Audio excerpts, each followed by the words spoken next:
Assalamu alaikum students. Today now we will discuss about the topic B of cell biology. यानी कि MD cat जो है हमारी जो सिलेबस है एमडी कैट का उसमें जो रिक्वायरमेंट है जो फर्स्ट उसका चैप्टर है सेल बायोलॉजी, उसका टॉपिक बी है prokaryotic cell versus eukaryotic cell.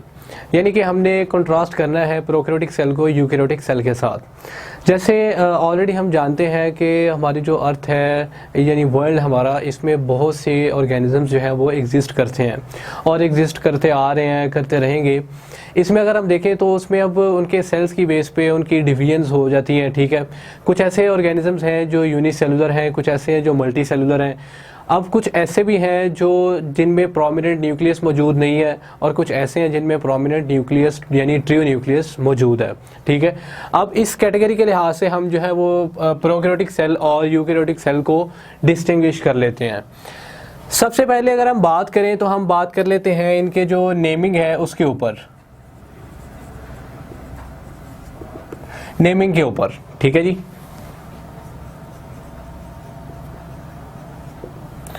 Naming के ऊपर अगर हम बात करें तो जैसे यहाँ से हमें पता लग रहा है कि it is a word prokaryote, prokaryotic,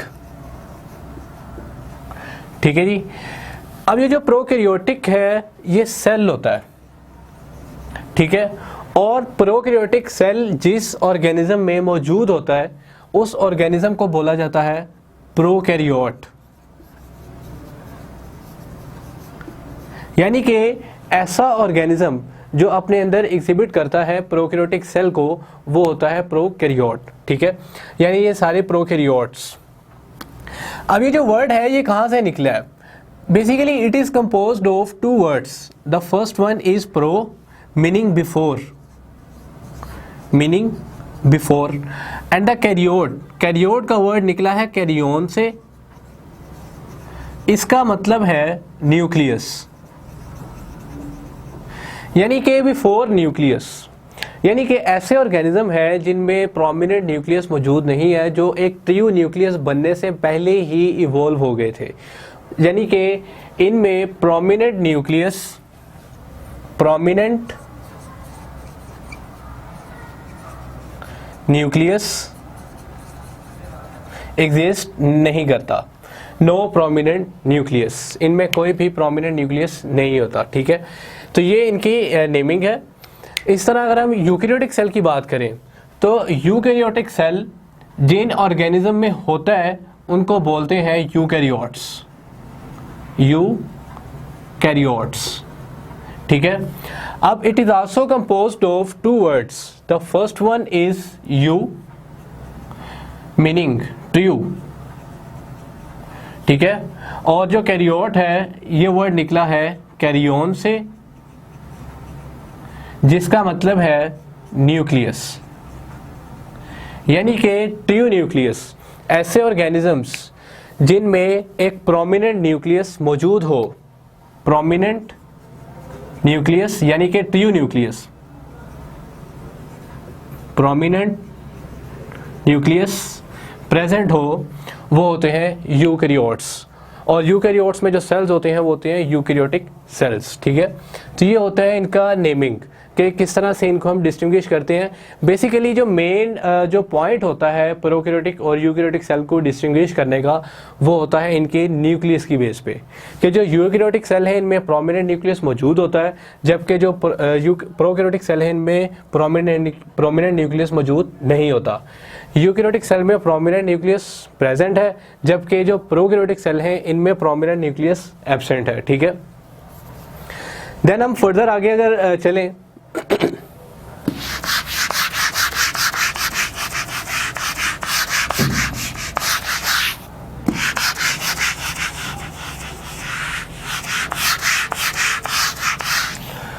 further अगर हम बात कर लें तो वो हम देख लेते हैं कि जो यूनिसेलुलर और मल्टी सेलुलर इस कैटेगरी के लिहाज से हम बात कर लेते हैं। अगर हम प्रोकैरियोटिक सेल की बात करें तो इसमें हमारे पास जो यानी कि जो प्रोकैरियोट्स हैं वो टू टाइप्स के हैं। फर्स्ट कैटेगरी है बैक्टीरिया, ठीक है, यानी कि जो प्रोकैरियोटिक सेल जिनमें मौजूद होते हैं, जो प्रोकैरियोट्स हैं, उनकी जो फर्स्ट कैटेगरी है वो बैक्टीरिया, और जो सेकेंडली है वो है ब्लू ग्रीन एल्गी। इसे सायानोबैक्टीरिया कहा जाता है। ठीक है जी, यानी कि ये इसकी कैटेगरीज में आ जाती हैं। और ये जो है ये यूनिसेलुलर है, यूनिसेलुलर, ठीक है, यानी वन सेल्ड। इस लिहाज से अगर हम यूकैरियोटिक सेल्स पे आ जाएं, यानी जो यूकैरियोट्स हैं वो कौन से होते हैं, इनमें अगर हम देखें तो firstly animals, then plants including fungi and protists. ठीक है जी, ये जो है हमारे पास ये मेनली आ जाते हैं यूकैरियोटिक सेल्स यानी कि यूकैरियोट्स। ठीक है, इसमें अगर हम एक्सेप्शनल देखें केसेस, तो जैसे अगर फंजाई है, प्रोटिस्ट है, ठीक है, इनको अगर हम देखें तो यहाँ पे ये जो है ये कैटेगरी मल्टी सेलुलर है, मल्टी सेलुलर। इसी तरह ये भी क्या है, प्लांट्स भी मल्टी सेलुलर है। फंजाई जो है ये multicellular as well as unicellular. Unicellular क्यों? क्योंकि इसमें एक है yeast is a fungus and it is a unicellular organism, और ये जो है ये यूनिसेलुलर ऑर्गेनिज्म है। ठीक है, इस तरह जो प्रोटिस्ट है, प्रोटिस्ट जो है ये भी मल्टी सेलुलर एंड यूनिसेलुलर हैं। ठीक है जी, और ये सारे के सारे यूकैरियोटिक्स हैं। ठीक है, तो ये हमने बात कर ली इनके सेल्स की बेस पे। बैक्टीरिया, इसमें ब्लू ग्रीन एल्गी, इसे सायानोबैक्टीरिया भी बोलते हैं, ये यूनिसेलुलर है। और यहाँ पे हमने इनको देख लिया, animals, plants, fungi and protist. Fungi में एक्सेप्शन हमने देख ली। ठीक है, इस तरह ये प्रोटिस्ट हैं। क्लियर हो गया। देन हम मूव करते हैं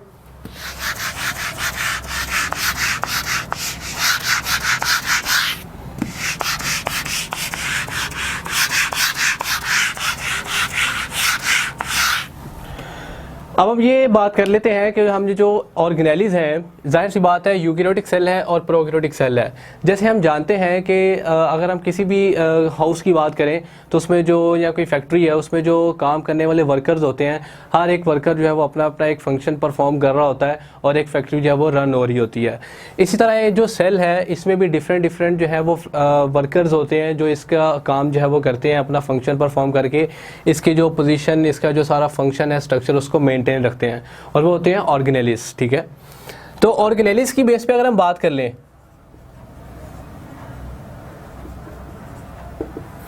ऑर्गेनेलिस की बात कर लें, ठीक है, ऑर्गेनेलिस की अगर हम बात कर लें तो ऑर्गेनेलिस में अगर हम देखें तो जो प्रोकैरियोटिक सेल है वो सिंपल होता है।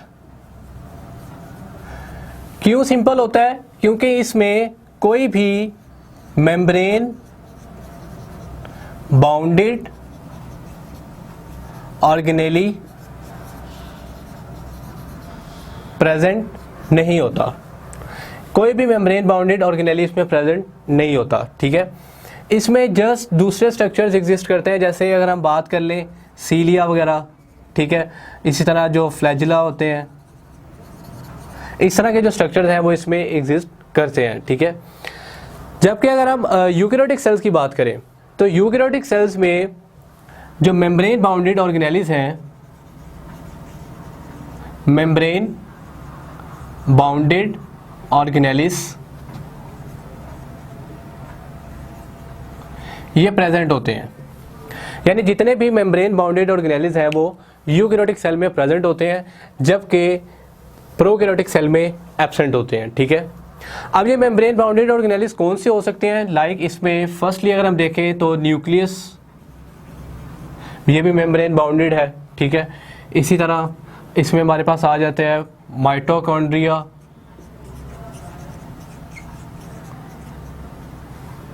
गोल्गी apparatus,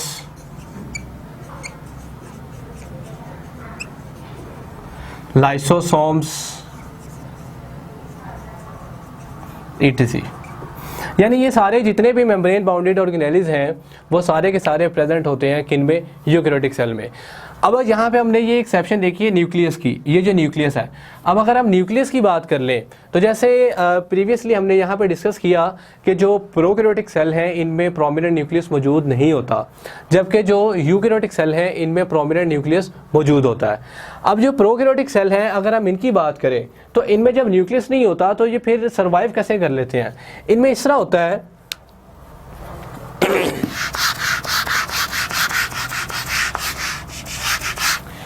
इनमें कुछ कंडीशन इस तरह की होती है कि इनका जो क्रोमोसोम होता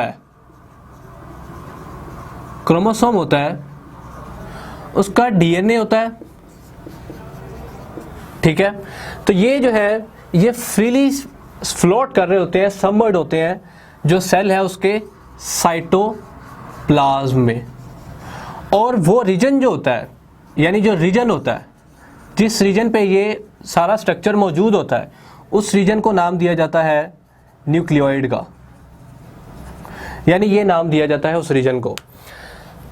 इससे पता ये चल गया कि जो प्रोकैरियोटिक सेल का जो सारा न्यूक्लियर मटेरियल है वो एक क्रोमोसोम और फिर DNA पे मुश्तमिल है, ठीक है।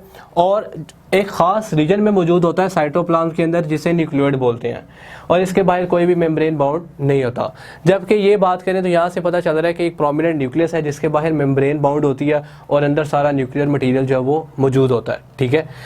तो यहाँ पे हमने ये चीज़ डिस्कस कर ली कि इनमें जो है मेम्ब्रेन बाउंडेड ऑर्गेनेलीज एब्सेंट है और इनमें जितने भी मेम्ब्रेन बाउंडेड ऑर्गेनेलीज हैं वो प्रेजेंट है, ठीक है। अब इसमें से हमारे पास MCQ आ सकता है, वो किस तरह से कि इसके न्यूक्लियस के बेस पे आ सकता है यहाँ पे, ठीक है।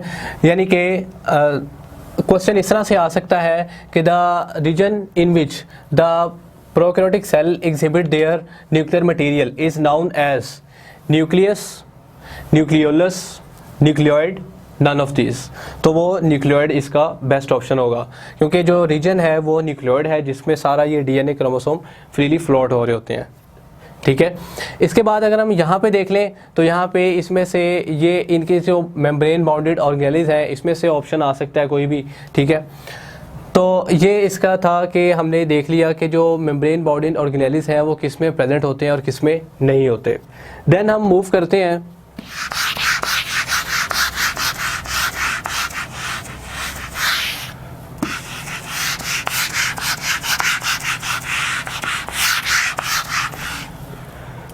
राइबोसोम्स के ऊपर।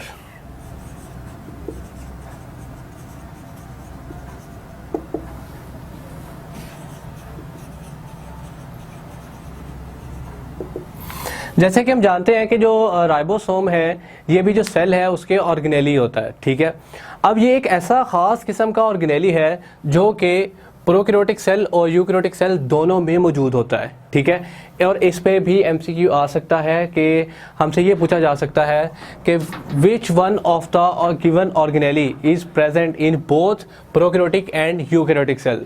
तो उस पे हम फिर राइबोसोम्स के ऊपर टिक करेंगे, क्योंकि जो राइबोसोम है वो एक ऐसा ऑर्गेनेली है जो प्रोकैरियोटिक सेल और यूकैरियोटिक सेल दोनों में ही एग्जिस्ट करता है, ठीक है। अब राइबोसोम जो है सिर्फ यहाँ पे फ़र्क ये है कि जो प्रोकैरियोटिक सेल का राइबोसोम है वो स्मॉलर होता है और जो यूकैरियोटिक सेल का राइबोसोम है वो लार्जर होता है। इसका जो सब यूनिट है वो होता है 70S और इसका जो सब यूनिट होता है वो होता है 80S, ठीक है। एज वी नो कि जो राइबोसोम है इनका काम क्या होता है, इनका काम होता है प्रोटीन सिंथेसिस, प्रोटीन सिंथेसिस। इसी तरह यहाँ पे भी राइबोसोम का काम क्या होगा, प्रोटीन सिंथेसिस। इन जनरल अगर हम बात कर लें तो जो सेल होता है उसमें अगर हम यूकैरियोटिक सेल की बात करें तो यूकैरियोटिक सेल जो है इसमें न्यूक्लियस के अंदर जो न्यूक्लियस होता है, इस न्यूक्लियस के अंदर एक या एक से ज़्यादा न्यूक्लियोलस होते हैं और न्यूक्लियोलस जो है ये सिंथेसाइज करते हैं राइबोसोम्स। देन आगे राइबोसोम से बनती हैं प्रोटीन्स, ठीक है।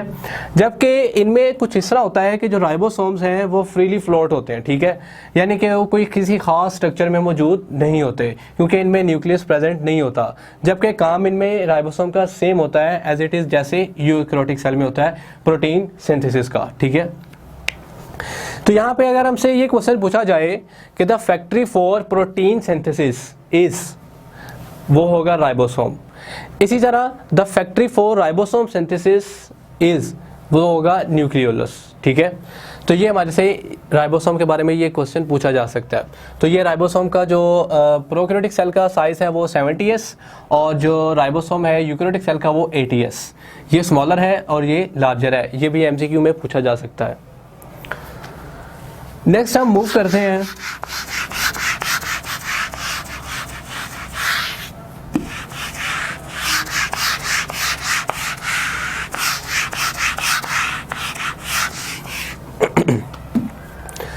नेक्स्ट हम मूव कर लेते हैं इनके जो रिप्रोडक्शन मेथड है उसके ऊपर। यानी जो इनमें रिप्रोडक्शन होती है उसके ऊपर बात कर लेते हैं कि इनका जो मोड ऑफ रिप्रोडक्शन है कि किस किस तरीके से इनमें रिप्रोडक्शन का मेथड जो है वो परफॉर्म होता है, जो रिप्रोडक्शन का फंक्शन है वो किस तरीके से परफॉर्म होता है, उसका मेथड क्या है। तो उसको अगर हम डिस्कस कर लें तो सबसे पहले अगर हम प्रोकैरियोटिक सेल की बात करें तो इसमें हम जानते हैं वो सारे बैक्टीरियाज वगैरह ही हैं। और याद रहे कि जो ट्रियो बैक्टीरिया है वो सियानोबैक्टीरिया है। सियानोबैक्टीरिया इज़ अ ट्रियो बैक्टीरिया क्योंकि ये मोस्ट प्रिमिटिव बैक्टीरियाज हैं, ठीक है, और ये ट्रियो है बैक्टीरिया। रिप्रोडक्शन की अगर हम बात करें तो जो प्रोकैरियोटिक सेल यानी कि जो प्रोकैरियोट्स हैं इनमें जो मोड ऑफ रिप्रोडक्शन है वो बाइनरी फिशन है, बाइनरी फिशन, ठीक है जी। यानी कि जो मोड ऑफ रिप्रोडक्शन है इनका बाइनरी फिशन है, ठीक है। बाइनरी फिशन में क्या होता है कि जो एक सेल होता है वही दो सेल में डिवाइड हो जाता है, ठीक है। और इसका मेन पर्पस क्या है वो ये है कि इसके जो मोड ऑफ रिप्रोडक्शन है इसमें गैमीट्स की जो फ्यूजन है, यानी कि जो फ्यूजन ऑफ गैमीट्स का मतलब क्या है कि मेल और फीमेल का सेल जब आपस में मिलते हैं तो उनके मिलने से बनता है एक डिप्लॉयड सेल जिसे जाइगोट बोलते हैं और फिर फर्दर आगे डेवलपमेंट होती है उसकी। तो इनमें जो फ्यूजन ऑफ गैमीट्स है वो इन्वॉल्व नहीं होता, जबकि जो रिप्रोडक्शन है वो एक ही सेल से परफॉर्म होती है, ठीक है, जिसे बाइनरी फिशन बोलते हैं। अब क्वेश्चन यहाँ पे ये अराइज होता है कि जो माइटोसिस है वो भी तो यही काम है कि एक सेल ने दो सेल में डिवाइड होना है, तो फिर जो इनका जो मोड ऑफ रिप्रोडक्शन है वो बाइनरी फिशन क्यों है, माइटोसिस क्यों नहीं है? तो माइटोसिस इसलिए नहीं है क्योंकि इनमें प्रोमिनेंट न्यूक्लियस मौजूद नहीं है। तो माइटोसिस उस वक्त ही होगी जब प्रोमिनेंट न्यूक्लियस मौजूद होगा, ठीक है, यानी कि गैमीट्स फ्यूजन नॉट इन्वॉल्व, ठीक है। उसके बाद जो ऑफस्प्रिंग प्रोड्यूस होते हैं, ऑफस्प्रिंग जो प्रोड्यूस होते हैं वो आइडेंटिकल होते हैं, यानी कि आइडेंटिकल का मतलब है सेम होते हैं, अपने एंसेस्टर से मैच करते हैं, ठीक है, यानी कि बिल्कुल आइडेंटिकल होते हैं अपने पेरेंट से, ठीक है। ये होता है इनका मोड ऑफ रिप्रोडक्शन, ठीक है। अब अगर हम इधर आ जाएं तो इधर क्या होता है, इनमें ये होता है कि माइटोसिस का प्रोसेस भी इन्वॉल्व होता है, इसी तरह मियोसिस का प्रोसेस भी इन्वॉल्व होता है, ठीक है। इसके साथ साथ ये जो मियोसिस का प्रोसेस है, माइटोसिस में तो ये होता है ना कि जो सेल होता है वो आगे से यानी कि डुप्लीकेट कर जाता है, ठीक है। मियोसिस में क्या होता है, मियोसिस के प्रोसेस में ये होता है कि इनमें वेरिएशंस आ जाती हैं, वेरिएशंस का मतलब ये है कि जो ऑफस्प्रिंग प्रोड्यूस हो रहे होते हैं वो अपने पेरेंट के लिहाज से टोटली जो है वो चेंज होते हैं, डिफरेंट होते हैं, अपने पेरेंट के लिहाज से वो आइडेंटिकल नहीं होते, ठीक है। इनमें जो फ्यूजन ऑफ गैमीट्स है, फ्यूजन ऑफ गैमीट्स वो प्रेजेंट है, ठीक है, यानी कि one cell from male and other cell from female combine to form a diploid zygote, ठीक है। इस तरह से इनमें जो रिप्रोडक्शन का मेथड है वो परफॉर्म होता है, ठीक है। अब इनमें अगर हम हायर कुछ ऐसे लेवल हैं उन पे अगर हम जाके देखें, जैसे अगर हम बात कर लेते हैं प्रोटिस्ट्स की, प्रोटिस्ट्स की अगर हम बात करें तो जैसे हमारे पास अमीबा वगैरह हैं, अमीबा, पैरामीशियम वगैरह। इनकी अगर हम बात करें तो इनका जो मोड ऑफ रिप्रोडक्शन है वो है बाइनरी फिशन। बाइनरी फिशन, क्योंकि ये बहुत यानी कि लो लेवल पे आ जाते हैं तो इनका जो मोड ऑफ रिप्रोडक्शन है वो भी बाइनरी फिशन है, और ये मैच कर रहा होता है इनके मोड ऑफ रिप्रोडक्शन से। ठीक है जी। तो इसमें भी अगर क्वेश्चन आ जाए कि हमसे क्वेश्चन ये पूछ लिया हो कि जो मोड ऑफ रिप्रोडक्शन है प्रोटिस्ट और बैक्टीरिया का वो कौन सा है, तो वो है बाइनरी फिशन, क्योंकि बाइनरी फिशन इनका मोड ऑफ रिप्रोडक्शन है। माइटोसिस मियोसिस की अगर हम बात करें तो ये हायर एनिमल्स, प्लांट्स और इसके साथ साथ फंजाई, उनमें ये प्रोसेस होता है। ठीक है। तो मेन डिफरेंस क्या है कि इनमें जो फ्यूजन ऑफ गमीट्स है वो एब्सेंट है, इनमें फ्यूजन ऑफ गमीट्स प्रेजेंट है। ठीक है। वेरिएशंस आती हैं, ठीक है, और इसमें वेरिएशंस नहीं आती। वेरिएशंस क्यों नहीं आती? क्योंकि सिर्फ एक ही सेल जो है, एक ही पेरेंट सेल इन्वॉल्व होता है रिप्रोडक्शन में। इसमें दो सेल इन्वॉल्व होते हैं रिप्रोडक्शन में, जैसे एक one cell from male and other from female, तो दोनों की कैरेक्टरिस्टिक्स खसूसियात कंबाइन होती हैं, तो एक न्यू इंडिविजुअल प्रोड्यूस होता है जो कि टोटली डिफरेंट होता है। ठीक है। नेक्स्ट हम बात कर लेते हैं इनके जो सेल वॉल की कॉम्पोजिशन है उसके ऊपर।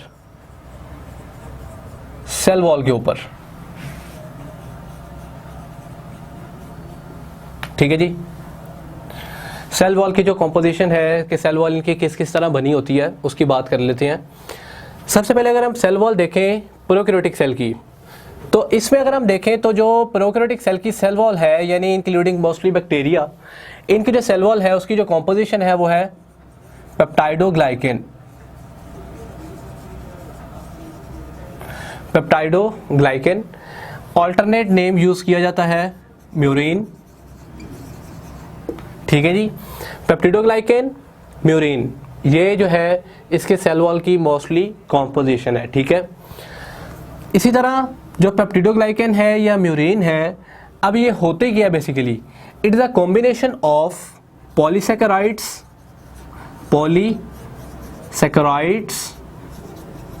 Plus amino acids. यानी कि पॉलीसैकेराइड्स प्लस अमाइनो एसिड्स। इन सिंपली अगर हम बात करें, शुगर्स प्लस अमाइनो एसिड्स, यानी कि इन दोनों के मिलने से जो स्ट्रक्चर बनता है वो है पेप्टाइडोग्लाइकेन। ठीक है। और इन दोनों में जो बॉन्डिंग होती है वो होती है कोवलेंट बॉन्डिंग। कोवलेंट बॉन्डिंग, यानी कि कोवलेंट बॉन्डिंग के जरिए जो है ये आपस में एक दूसरे के साथ लिंकेज डेवलप करके एक कॉम्प्लेक्स स्ट्रक्चर बनाते हैं जिसे बोलते हैं पेप्टिडोग्लाइकेन। और ये जो है ये कॉम्पोजिशन है सेल वॉल की, किसकी? बैक्टीरिया के सेल वॉल की। ठीक है। तो ये हो गया हमारे पास पेप्टिडोग्लाइकेन। अब जो पेप्टिडोग्लाइकेन है इसका मोस्टली फंक्शन क्या होता है? ठीक है। ये बैक्टीरिया के किस काम में मदद देता है? तो ये बैक्टीरिया की जो रिप्रोडक्शन है, जिसमें हम कहते हैं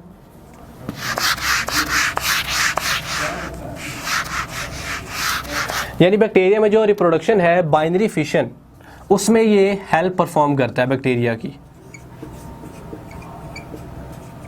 यानी जो बैक्टीरिया का जो मोड ऑफ रिप्रोडक्शन है जिसे बाइनरी फिशन, यानी बैक्टीरिया जब रिप्रोडक्शन परफॉर्म करता है तो उस वक्त जो है पेप्टिडोग्लाइकेन इसमें मेन रोल प्ले करता है। ठीक है। इसके बाद अगर हम बात करें तो सेल वॉल की अगर हम बात करें ना, तो एक एक्सेप्शन यहाँ पे ये रखनी होती है कि जो माइकोप्लाज्मा है, माइकोप्लाज्मा, ये एक ऐसा ग्रुप है बैक्टीरिया का जो कि विदाउट सेल वॉल होता है, विदाउट सेल वॉल। इसमें सेल वॉल जो है वो प्रेजेंट नहीं होती, ये एक्सेप्शन होती है। और इस पे एमसीक्यू पूछा जा सकता है कि in which of the following group of bacteria has not present cell wall, तो उसमें जो है वो हम माइकोप्लाज्मा पे टिक करेंगे। ठीक है। तो इसके बाद अगर हम देखें तो जो बैक्टीरिया का जो सेल होता है इसकी जो इंटायर सेल वॉल होती है, यानी कि इस तरह से अगर हम बात करें कि ये अगर सेल है, ठीक है, और ये इसके आउटर यानी कि इस तरह सेल है, और ये जो इंटायर सेल है ये entire cell wall, entire cell wall जो है इसको नाम दिया जाता है सैक्युलस का।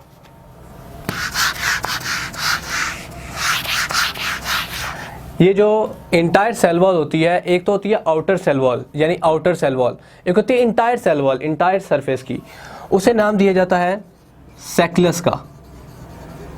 ये सैक्लस क्या है? सैक्लस जो है ये हार्ड स्ट्रक्चर होता है जो कि प्रिवेंट करता है बैक्टीरिया को हाई ऑस्मोटिक प्रेशर से, prevent bacteria from high osmotic pressure. यानी कि जो सैक्लस है ये इंटायर सेल वॉल होती है, ठीक है, हार्ड स्ट्रक्चर होता है, प्रिवेंट करता है बैक्टीरिया को हाई ऑस्मोटिक प्रेशर से।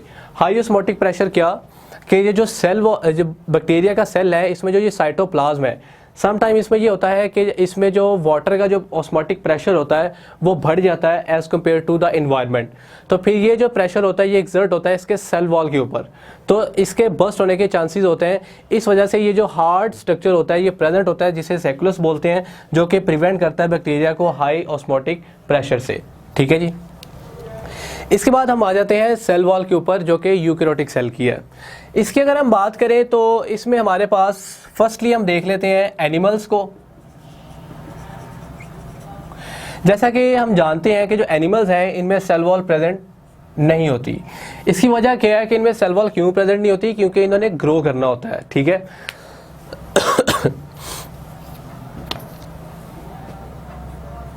इस तरह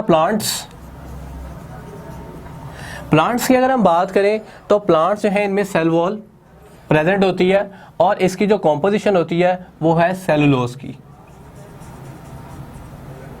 and cellulose is a polysaccharide. Cell wall जो है ये सेलुलोज जो है ये पॉलीसैकेराइड है। ठीक है। इसके बाद आ जाते हैं हमारे पास फंजाई। फंजाई की अगर हम बात करें तो फंजाई जो है इसमें भी सेल वॉल प्रेजेंट होती है और फंजाई की जो सेल वॉल है उसकी कॉम्पोजिशन होती है काइटिन। ठीक है जी। यानी हमारे पास अब हमने यहाँ तक जो है वो 3 कैटेगरीज को डिस्कस कर लिया।